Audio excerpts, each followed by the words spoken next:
नमस्कार, जय जोहार। क्या आप भी गवर्नमेंट एग्जाम्स की तैयारी करना चाहते हैं? क्या आप भी मेमोरी टेक्निक्स और ट्रिक्स के जरिए बहुत ही कम समय में स्मार्ट स्टडी करना चाहते हैं? क्या आप चाहते हैं कि सीजी व्यापम टॉपर आपको पढ़ाए? तो डाउनलोड करिए योगेंद्र साहू क्लासेस ऐप। यहाँ 10 से अधिक गवर्नमेंट एग्जाम्स क्रैक करने वाले और सीजी व्यापम टॉप करने वाले योगेंद्र सर सीजीपीएससी और सीजी व्यापम के अंतर्गत होने वाले सभी एग्जाम्स की तैयारी कराएं। तो डाउनलोड करिए Yogendra Sahu classes app to be the best, learn from the best.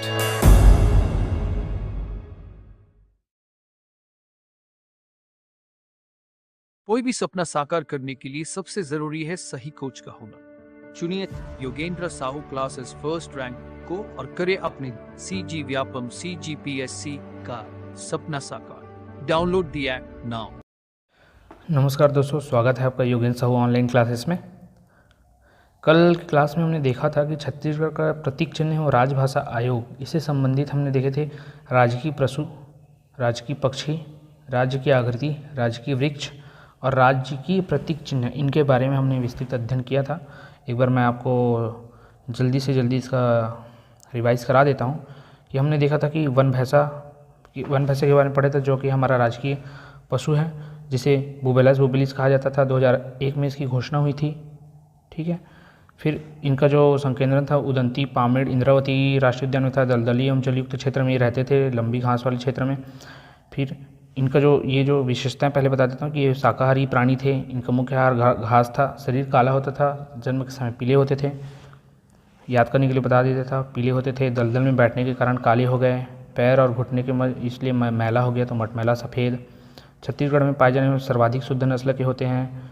अब इन्हें इनके राजकीय महत्व होने के कारण ही इन्हें राजकीय पशु का दर्जा दिया गया था। दरबारी कवि हर्षवर्धन के दरबारी कवि बाण भट्ट आए थे, कादम्बरी में रचना की थी। बांधवगढ़ से बस्तर क्षेत्र तक इनका उल्लेख मिलता है। मृत्यु का प्रतीक साक्षात बताया गया था, क्योंकि मैंने याद करने के लिए आपको बता दिया था कि यम जो है इसी पर बैठते हैं, और इनके सींग को भी देखकर कहा गया होगा। और छत्तीसगढ़ के दुर्लभग्रस्त होने के कारण अक्टूबर 2019 को इसे वन भैंसे का डाक टिकट जारी किया गया था। ये वन भैंसे के बारे में आपको बताया था मैंने। उसी प्रकार मैंने राजकीय पक्षी मैना के बारे में, पहाड़ी मैना के बारे में बताया था कि इसका जो संकेंद्रण है, इसका जो नाम है, वैज्ञानिक नाम ग्रेकुला रिलीजियोसा पेनिसुलेरिस है। 2001 में घोषणा हुआ। संकेंद्रण बीजापुर, बस्तर, दंतेवाड़ा, कोंडागांव क्षेत्र, जगदलपुर, कांगेर घाटी, गुप्तेश्वर, तिरिया, कुंचा वन आदि क्षेत्र, मुख्य रूप से बस्तर संभाग याद रखना। फिर पहाड़ी वन क्षेत्र के कोटरों में, वृक्ष के कोटरों में पाए जाते हैं। तस्करी के कारण ये अस्तित्व संकट में आ गया है, जिससे वन भैंसे का भी शिकार के कारण आ गया था। तो इसके तस्करी के कारण मुख्य कारण था कि मनुष्य की भांति बोलती हैं, मनुष्य जैसे सटीक आवाज़ की नकल कर सकती है, यही मुख्य कारण था। इनकी और विशेषताएं थी कि इनके पंख काले एवं छोर सफ़ेद होते थे, चोंच गुलाबी, कंठ और पैर पीले होते थे, ठीक है।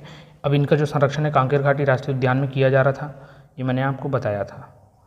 इसी प्रकार जो छत्तीसगढ़ की जो आकृति है वो समुद्री घोड़े के समान थी, न कि दरियाई घोड़े के समान, ठीक है। सी हॉर्स बोलते हैं जिसे।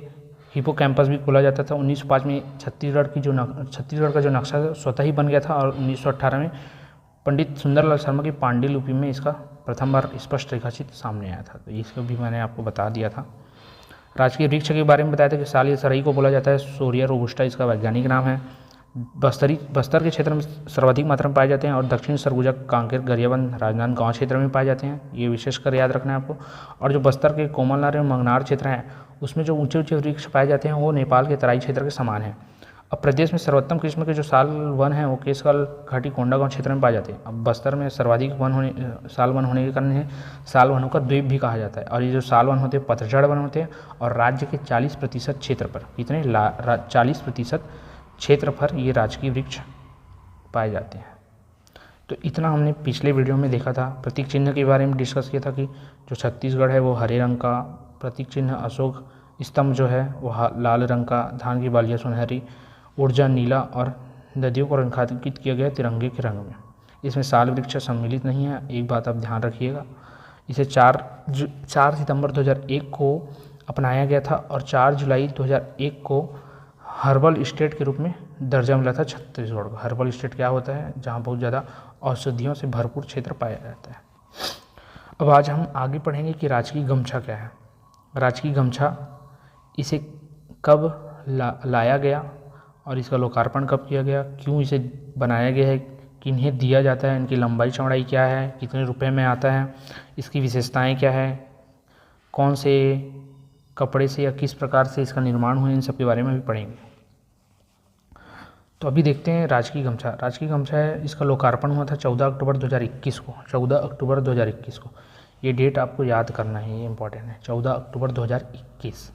फिर पारंपरिक एवं सांस्कृतिक धरोहर को प्रदर्शित करने वाला ये राजकीय गमछा बनाया गया है, राजकीय गमछा बनाया गया है।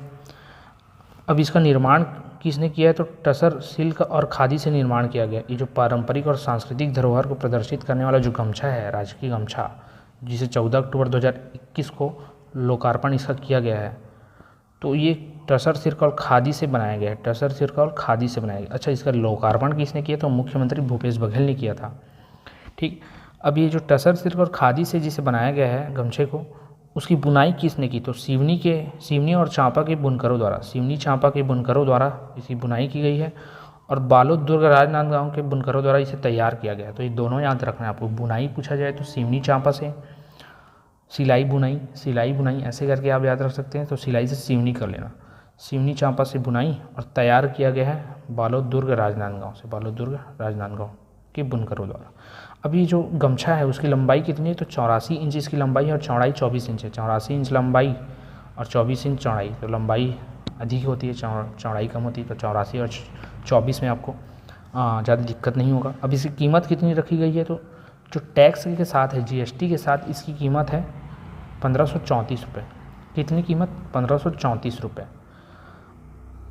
अब इसमें जो राजकीय गमछा बनाया गया है उसमें किन किन चीज़ों को अंकित किया गया है, तो इसमें राजकीय पक्षी पहाड़ी मैना का, राजकीय पशु वन भैंसा का। अब राजकीय गमछा है तो उसमें राज्य के पशु और पक्षी को तो सम्मिलित किया ही जाएगा, और हमारे राज्य में प्रचलित जो गोधना चित्रकारी है उसे भी इसमें स्थान दिया गया है।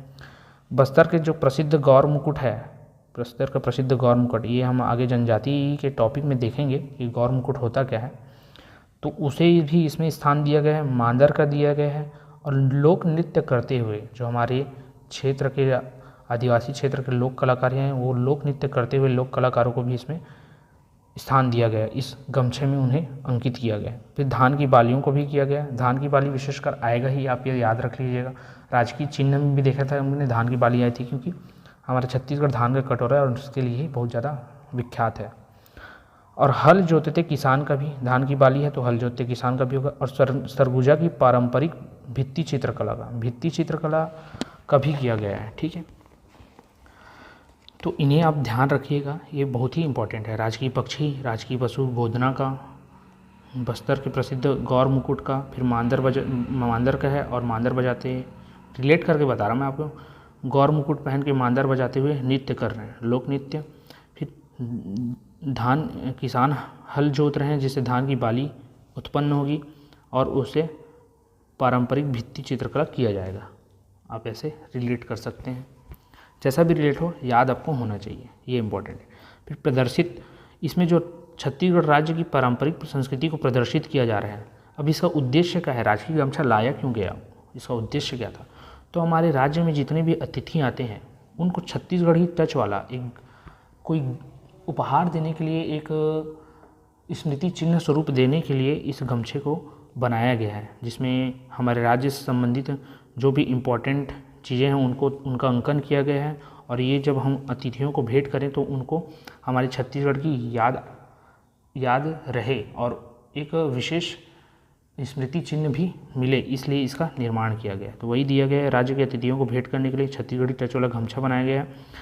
राज्य सरकार द्वारा खासतौर पर शासकीय आयोजना में गमछा अतिथियों को भेंट किया जाता है। इससे छत्तीसगढ़ की कला संस्कृति को नई पहचान मिलेगी।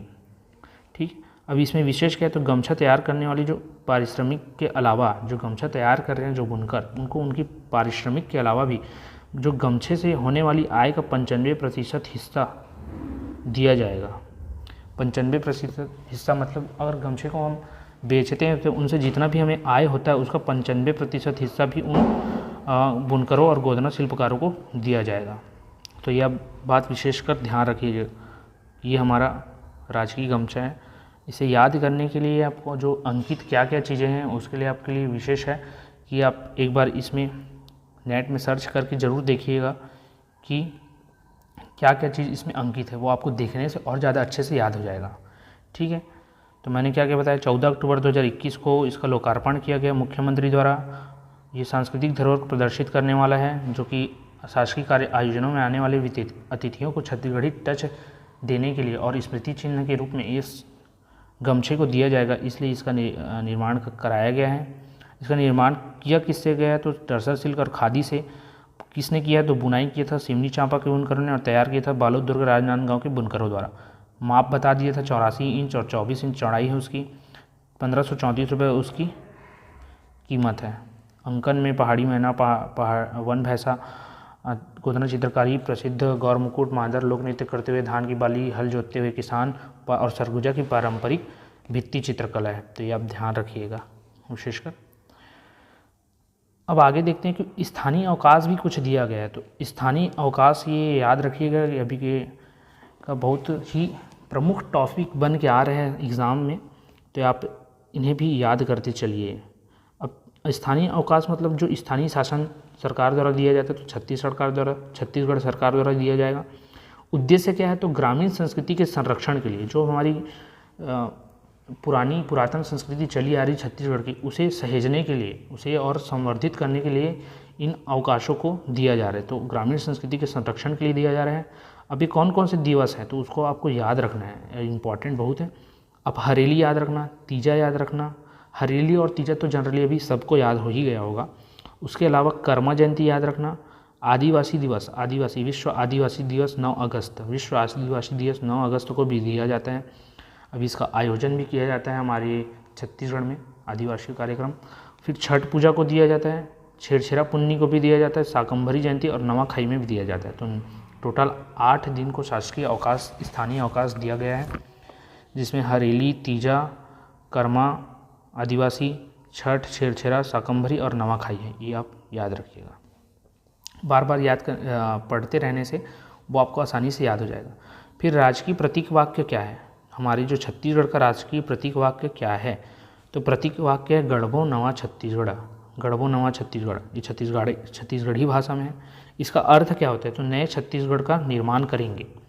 ये कब आया, तो ये जब हमारी जो सीएम है भूपेश बघेल ने 26 जनवरी 2019 को यह नारा दिया था। 26 जनवरी 2019 को यह नारा दिया था, और ये उनकी जो पार्टी है कांग्रेस पार्टी, उनकी चुनावी घोषणा पत्र में यह एक स्लोगन था, जिसे उन्होंने आगे राजकीय प्रतीक वाक्य बनाया है। ठीक, गढ़बो नवा छत्तीसगढ़। और इससे पहले जो सरकार थी, उन्होंने विश्वसनीय छत्तीसगढ़ को अपना राजकीय प्रतीक वाक्य बनाया था, और इस विश्वसनीय छत्तीसगढ़ को बोला था या इसका नारा दिया था भाजपा के वरिष्ठ नेता नितिन गडकरी ने। तो आप ये भी ध्यान में रखिएगा, जो पूर्ववर्ती सरकार थी उसकी विश्वसनीय छत्तीसगढ़ था, जिसे नितिन गडकरी ने दिया था। और अभी है गढ़बो नवा छत्तीसगढ़, जिसे 26 जनवरी 2019 को इस नारे को दिया था हमारे सीएम भूपेश बघेल जी ने। तो आप इसे याद रखिएगा। फिर राजकीय गीत, अब यहाँ भी आपको याद रखना कि ये 18 नवंबर 2019 को ये राजपत्र में प्रकाशित हुआ कि हमारा भी एक राजकीय गीत होगा। और वो राजकीय गीत कौन सा है, अरपा पैरी के धार। अरपा पैरी के धार 18 नवंबर 2019 को। अब बहुत सारे ईयर आ रहे हैं, आपको याद रखना पड़ेगा। गमछा 14 अक्टूबर को था। आपका जो राजकीय वाक्य है वो 26 जनवरी 2019 को था, और जो राजकीय गीत है तो 18 नवंबर 2019 को है। ठीक है, किसके द्वारा, तो सीएम भूपेश बघेल जी के द्वारा। फिर इसका गायन कब कब किया जाता है, तो प्रत्येक शासकीय कार्यक्रम की जो भी शुरुआत होती है उसमें इनका गायन, इस गीत के गायन से ही शुरू किया जाता है। तो ये ध्यान में रखिएगा कि प्रत्येक शासकीय कार्यक्रम की शुरुआत में इसे गीत को गाया जाता है। और सामान्यतः देखा जाएगा कि अभी हाल फिलहाल में सारे स्कूलों में भी इस गीत को गाया जाता है। ठीक है, फिर इसकी जो रचना किसने की थी, जो अरपा पैरी के धार है, तो डॉक्टर नरेंद्र देव वर्मा है। जनरली जो इस गीत को सुने होंगे तो उन्हें ये याद भी होगा कि डॉक्टर नरेंद्र देव वर्मा ने इसे लिखा है। अब इसमें जो नदियों का उल्लेख मिलता है वो टोटल 4 नदियों का उल्लेख मिलता है, और ज़िले हैं वो 7 ज़िले हैं। तो अगर आप इस गीत को सुने होंगे तो आपको ये याद ही होगा कि 4 नदी कौन कौन सी है, महानदी, अरपा नदी, इंद्रावती नदी और पैरी नदी। और साथ में जो 7 ज़िले हैं वो है दुर्ग, रायपुर, बिलासपुर, राजनांदगांव, बस्तर, रायगढ़ और सरगुजा। तो एक बार अगर आपने ये गीत नहीं सुना होगा तो ये गीत सुन के आप आगे इसे याद कर सकते हैं आसानी से। ठीक है, अब ये गीत का जो टाइमिंग है वो क्या है, तो इस राजगीत को वाद्य यंत्र के साथ गाने में 6 मिनट 36 सेकंड का समय लगता है, 6 मिनट 36 सेकंड का समय। और इतना लंबा ये गीत है, 6 मिनट 36 सेकंड का समय लगता है। तो इसका मानकीकरण करके इसकी अवधि को कम किया गया है और वो है 1 मिनट 15 सेकंड। तो 1 मिनट 15 सेकंड या फिर 75 सेकंड, आप ये दोनों याद रखिएगा कि 1 मिनट 15 सेकंड या 75 सेकंड, दोनों चीज़ों को आप याद रखिएगा। और मेरा मानना है कि आप इस गीत को एक बार सुन लेंगे तो आपको ये जो नदी है और झीला है इसके बारे में भी अच्छे से याद हो जाएगा आपको सुनते सुनते ही। तो कृपया एक बार इस गाने को आप सुन लीजिएगा। ठीक है, फिर आगे देखते हैं हम छत्तीसगढ़ राजभाषा दिवस। ये कब मनाया जाता है, तो छत्तीसगढ़ राजभाषा आयोग के गठन हेतु विधेयक को छत्तीसगढ़ विधानसभा में 28 नवंबर 2007 को पारित किया गया था। इसलिए छत्तीसगढ़ शासन द्वारा प्रतिवर्ष 28 नवंबर को राजभाषा दिवस के रूप में मनाया जाता है। तो सर्वप्रथम 28 नवंबर 2007 को छत्तीसगढ़ के विधानसभा में एक विधेयक पारित किया गया था कि राजभाषा आयोग बनाया जाएगा जो छत्तीसगढ़ी भाषा के विकास के लिए कार्य करेगा। ठीक है, तो ये 28 नवंबर 2007 को पारित किया गया था। तो उसी दिन से 28 नवंबर को हम छत्तीसगढ़ी राजभाषा दिवस या फिर छत्तीसगढ़ी दिवस के रूप में मनाते हैं। तो अब ये छत्तीसगढ़ी राजभाषा आयोग ये क्या था, ये किस लिए बनाया गया था, तो इसका कारण मैंने बताया कि जो छत्तीसगढ़ी राजभाषा आयोग है वो छत्तीसगढ़ का एक महत्वपूर्ण संगठन है जो छत्तीसगढ़ी भाषा को संविधान की 8वीं अनुसूची में विशेष स्थान दिलाने के लिए और बहुउद्देशीय लक्ष्य की पूर्ति हेतु 2008 में गठित की गई थी। अब ये 8वीं अनुसूची क्या है, तो ये 8वीं अनुसूची संविधान का पार्ट हो जाता है। तो वहाँ ये होता है कि एक अनुसूची है 8वीं अनुसूची जिसमें सभी भाषाओं को रखा गया है। तो अगर कोई भी नई भाषा बननी है और उसे पूरे भारत देश में भाषा का दर्जा दिलाना है तो उसे 8वीं अनुसूची में जोड़ना पड़ता है। तो इस कार्य के लिए छत्तीसगढ़ी को एक भाषा का दर्जा दिलाने के लिए छत्तीसगढ़ी राजभाषा आयोग का गठन किया गया। ठीक, तो इसके विधेयक का नाम था छत्तीसगढ़ी राजभाषा विधेयक 2007, पारित किया गया था 28 नवंबर 2007 को। और इसी दिन से राजभाषा दिवस जिसे छत्तीसगढ़ी दिवस भी कहा जाता है। अब राजपत्र में प्रकाशन 11 जुलाई 2008 को किया गया था, 11 जुलाई 2008 को। ठीक है, प्रकाशित किया गया छत्तीसगढ़ राजभाषा संशोधन अधिनियम 2007 को तो ये विधेयक आया था। अब इसमें संशोधन करके राजपत्र में प्रकाशित किया गया था पुनः 11 जुलाई 2008 को। ठीक, फिर गठन जो था तो ये इसका गठन अगस्त 2008 से किया गया राजभाषा आयोग का गठन। और इसकी बैठक जो हुई थी वो 14 अगस्त से हुई थी, 14 अगस्त 2008 से हुई थी। अब इसमें इसलिए इसे अब बैठक हुई और बैठक के प्रथम दिन से इसका कार्यालय स्थापना दिवस 14 अगस्त को मनाया जाता है। तो 14 अगस्त को कार्यालय स्थापना दिवस मनाया जाता है। ये एक बार पूछ भी लिया गया तो आप इसके ध्यान में रखिएगा। जो छत्तीसगढ़ी राजभाषा आयोग है उसका कार्यालय स्थापना दिवस है वो 14 अगस्त को है और छत्तीसगढ़ी भाषा दिवस है वो आपका 28 नवंबर है। दोनों विशेषकर आप ध्यान रखिएगा। और एक चीज़ ये भी याद रखिएगा कि जो संशोधन के साथ जब राजपत्र में प्रकाशित हुआ था वो 11 जुलाई 2008 था। ठीक है, अब ये जो आयोग बनाया गया इस आयोग के तो अध्यक्ष भी होंगे, हर आयोग के अध्यक्ष होते हैं वैसे ही। तो इनके भी जो प्रथम अध्यक्ष थे वो पंडित श्यामलाल चतुर्वेदी थे। प्रथम अध्यक्ष पंडित श्यामलाल चतुर्वेदी थे जो 2008 से 2011 तक थे। फिर जो द्वितीय अध्यक्ष थे वो दानेश्वर शर्मा थे जो 2011 से 2013 तक थे। फिर तृतीय जो थे अध्यक्ष वो डॉक्टर विनय कुमार पाठक थे 2016 से 2018 तक। कब प्रथम अध्यक्ष 3 अध्यक्ष हुए अभी तक, प्रथम द्वितीय तृतीय। प्रथम थे पंडित श्यामलाल चतुर्वेदी, द्वितीय थे दानेश्वर शर्मा और तृतीय थे विनय कुमार पाठक।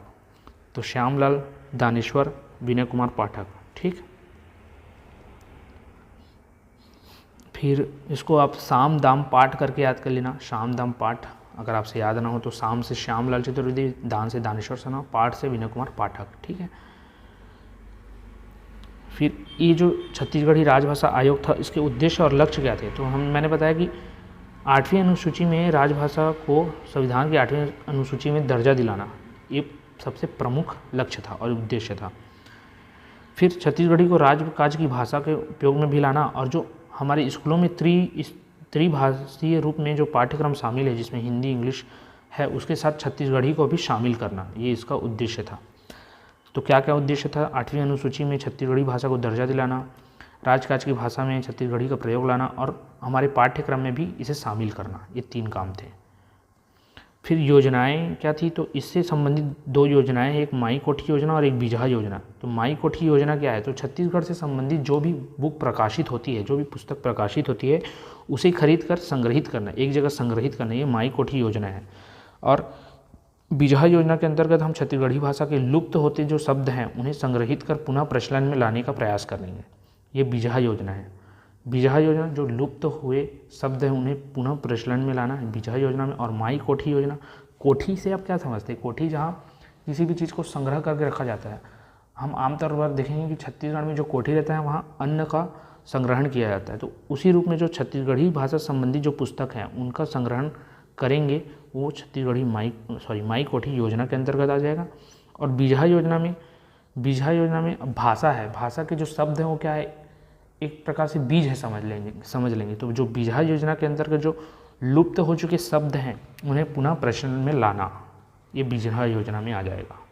तो उम्मीद करता हूँ कि मैंने जो भी बताया वो आपको अच्छे से समझ में आया होगा। अगर आपको किसी भी प्रकार की परेशानी होती तो आप हमें कमेंट करके इसके बारे में बता सकते हैं, ताकि हम और इसे इम्प्रूव करें और आपकी जो भी परेशानी उसको दूर करें। तो आज हमने क्या क्या पढ़ा था?